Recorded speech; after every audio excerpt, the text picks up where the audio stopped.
कुंती का पुत्र था। पांडु के साथ कुंती का विवाह होने से पहले ही इनका जन्म हो चुका था।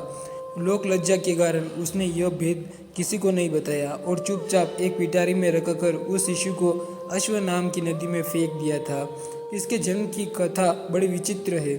राजा कुंती भोज ने कुंती को पाल पोस कर बड़ा किया था। राजा के यहाँ एक बार महर्षि दुर्वासा आए। कुंती ने उनका बड़ा सत्कार किया और जब तक वे ठहरे उनकी सेवा।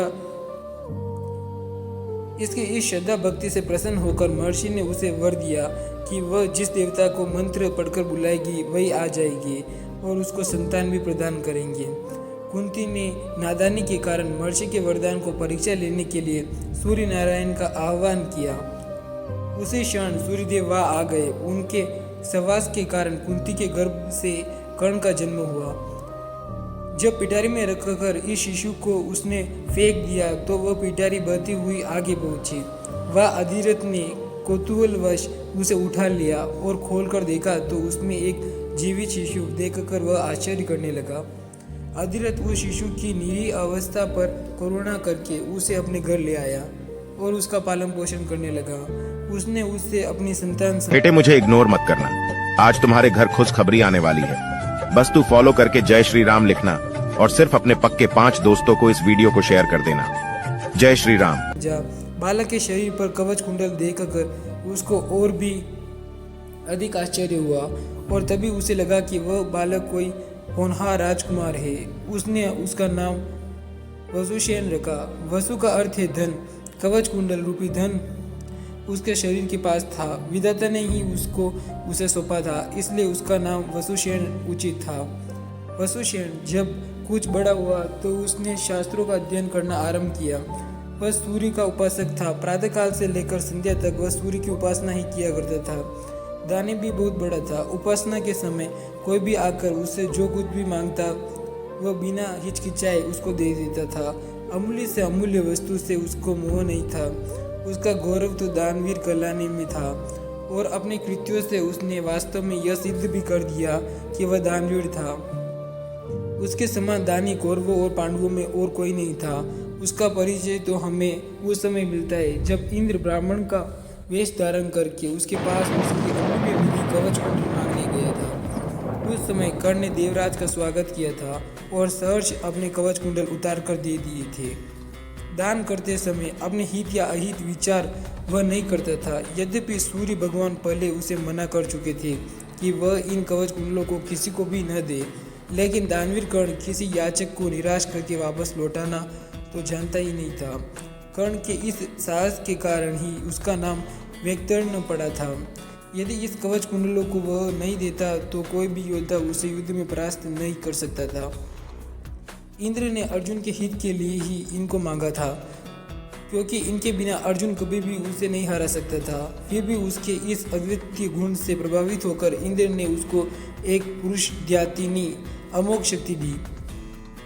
उस शक्ति के कोई भी योद्धा किसी भी हालत में जीवित नहीं बच सकता था और उसको कर्ण ने अर्जुन के लिए रखा था। लेकिन श्री कृष्ण ने चाल चली और कर्ण की उस शक्ति को घटोत्कच पर चलवाकर अर्जुन के जीवन पर आए इस खतरे को सदा के लिए मिटा दिया। घटोत्कच जो आकाश में विचरण करके कौरवों पर अग्नि की वर्षा कर रहा था और जिसने एक बार तो सारी सेना को पूरी तरह विचलित कर डाला था, शक्ति लगते ही निर्जीव पर गिर पड़ा। धनुर्विद्या में कर्ण अर्जुन के समान ही कुशल था। एक बार जब महाराज धृतराष्ट्र शिक्षा की परीक्षा के लिए एक समारोह किया गया था तो अर्जुन ने अपने अस्त्र शस्त्र के कौशल से सबको चकित कर दिया था।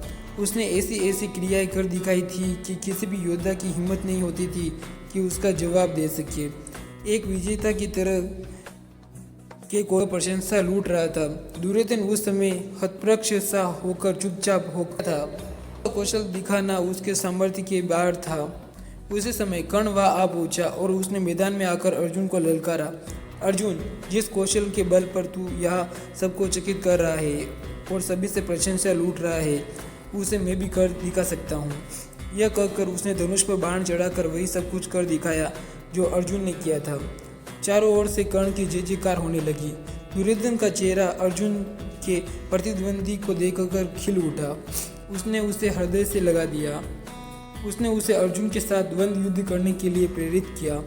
दुर्योधन की बात मानकर उसने अर्जुन को इसके लिए चुनौती दी। अर्जुन द्वंद्व युद्ध के लिए तैयार हो गया। अब झगड़ा बढ़ने की आशंका थी, इसलिए कृपाचार्य ने बीच में हस्तक्षेप करते हुए कहा कि राजकुमार के साथ राजकुमार का ही द्वंद्व हो सकता है। चूंकि कर्ण सूत के द्वारा पाले हुए हैं, इसलिए इनके गोत्र कुल आदि का ठीक ठीक पता न होने के कारण इनको अर्जुन से द्वंद्व युद्ध करने का अधिकार नहीं है। बस यह ऐसी समस्या थी जिसको कर्ण हल नहीं कर सकता था। वह हक्का बक्का सा अर्जुन का मुंह तारता रह गया।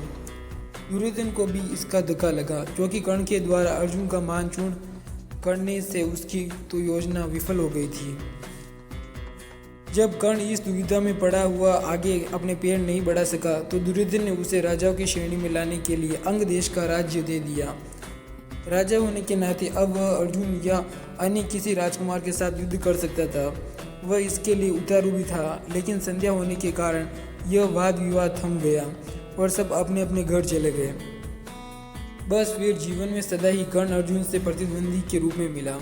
अर्जुन से ही उसकी विशेष प्रकार की शत्रुता थी।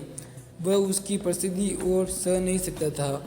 अनेक स्थलों पर वह अर्जुन के सामने आया, लेकिन अपना कुल गोत्र न बता सकने के कारण उसे सामने से हटना पड़ा।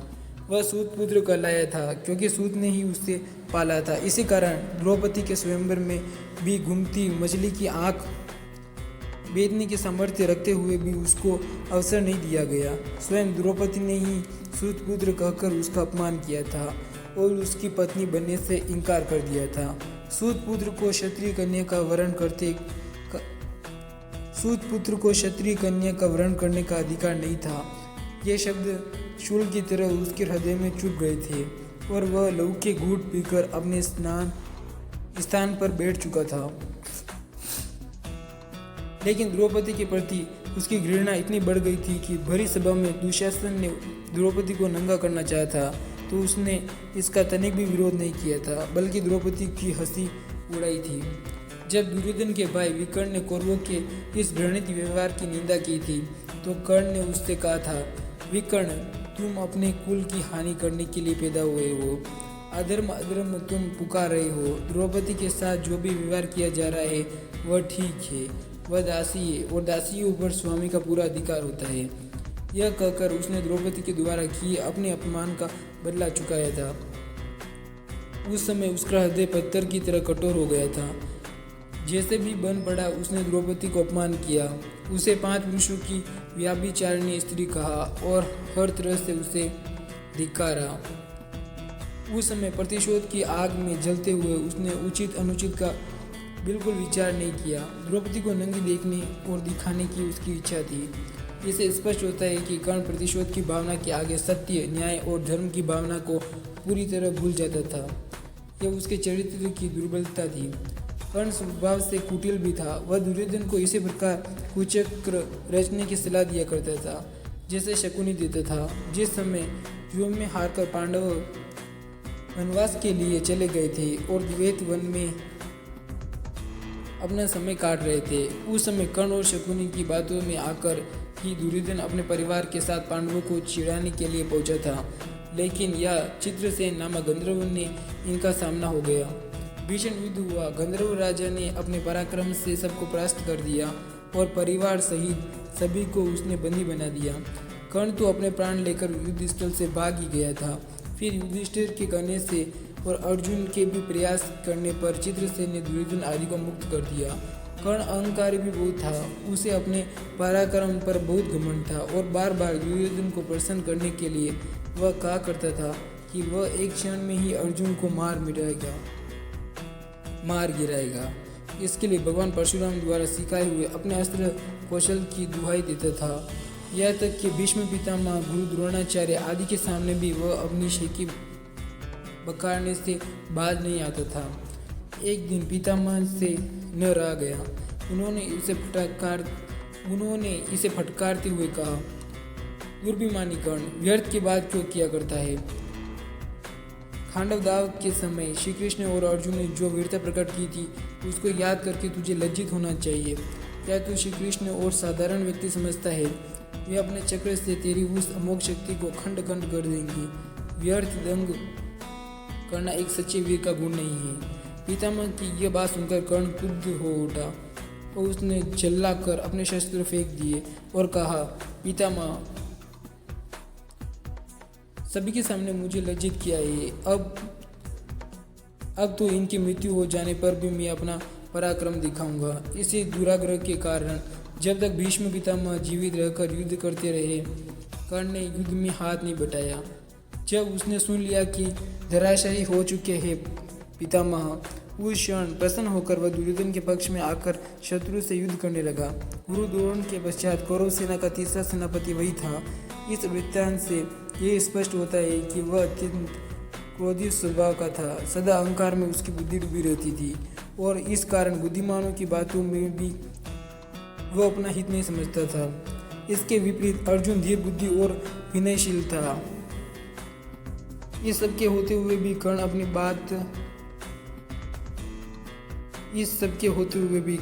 बात का धनी था। जो कुछ भी वचन वह दे देता था उसको हटना तो वह जानता ही नहीं था। श्री कृष्ण ने उसे यह बता दिया था कि वह कुंती का ज्येष्ठ पुत्र है और साथ में उन्होंने उससे पांडवों की ओर मिल जाने का आग्रह भी किया था। लेकिन सब कुछ सुनकर भी उसने दुर्योधन के साथ विश्वासघात करने का उचित नहीं समझा। श्री कृष्ण ने कहा था, कर्ण, भाइयों के विरुद्ध लड़कर उसको मरना ही है, तो इस पाप में क्यों पड़ना? इसलिए तुम कौरवों का साथ छोड़कर पांडवों का पक्ष ले लो। युधिष्ठिर तुम्हें अपना अग्रज मानकर अपना जीता हुआ साम्राज्य तुम्हें ही दे देंगे। कृष्ण की यह प्रलोभन भरी बातें सुनकर कर्ण अपने वचन पर दृढ़ रहा और करने लगा, श्री कृष्ण, दुर्योधन के साथ विश्वासघात करना सबसे बड़ा पाप है। यदि मैं उसकी मित्रता को तोड़कर पांडवों की ओर मिल जाऊंगा तो सब यही कहेंगे कि कर्ण अर्जुन से डरकर उनकी ओर मिल गया है। फिर मैं ऐसा क्यों करूं? मेरी माँ ने तो मुझे मारने का सारा प्रबंध कर दिया था।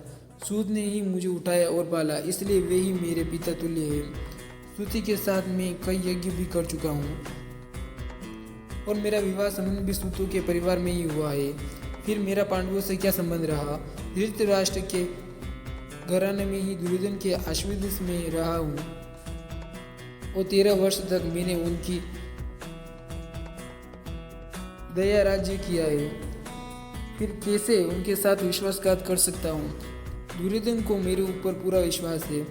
मेरे कहने से ही तो उसने इस युद्ध को मोल लिया है और अर्जुन के प्रतिद्वंदी के रूप में दुर्योधन की आशाएं और मेरी ऊपर लगी हुई है। इस परिस्थिति में मैं अपने आश्रयदाता और मित्र दुर्योधन को छोड़कर कभी पांडव पक्ष में नहीं आ सकता।